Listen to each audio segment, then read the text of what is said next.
What's up, world? So it's Tuesday, July 11th, and this is one of the articles that I came across. Kind of been the growing consensus that I'm starting to see. It says commercial real estate crash sparks bank collapse fear. So let's dive into what this article is talking about. So it's saying the value for office, retail, apartment buildings are already down 11% per Morgan Stanley, and they think that it could crash an additional 40% once everything's all said and done. Now, obviously, from an investment standpoint, that's a huge opportunity if you have capital on the sidelines ready to deploy when some of this stuff starts to unfold.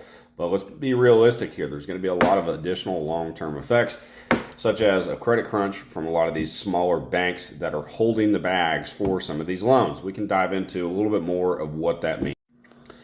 Now you can see here on this graph, it says that it's down from 11% from its peak. Now I want to preface this by saying that every market sector, every different geographical area throughout the United States is going to have different tells with how the commercial real estate market is doing in that specific area. So just because you have a lot of these catastrophic failures happening maybe on the East Coast in a large metropolitan city, you might not have it in like a secondary or tertiary market.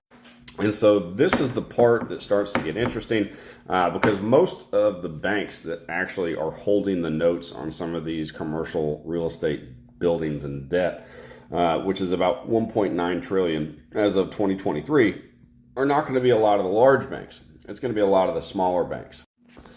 And so as more of these commercial loans go into default, some of these banks are going to have to actually start taking them over or foreclosing on the properties, and they're going to have to write down these values, which is on their balance sheet, which is essentially going to force them to book a loss on their income and balance sheet.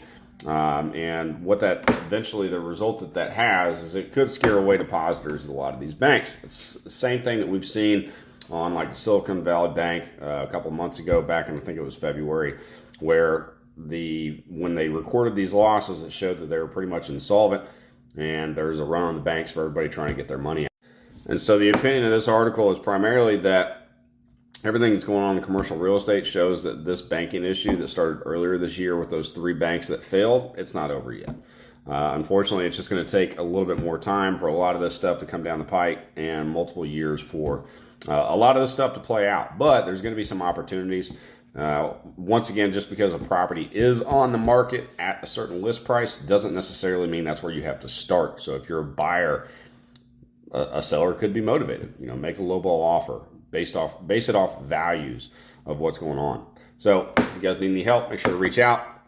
A little commercial real estate market update for you.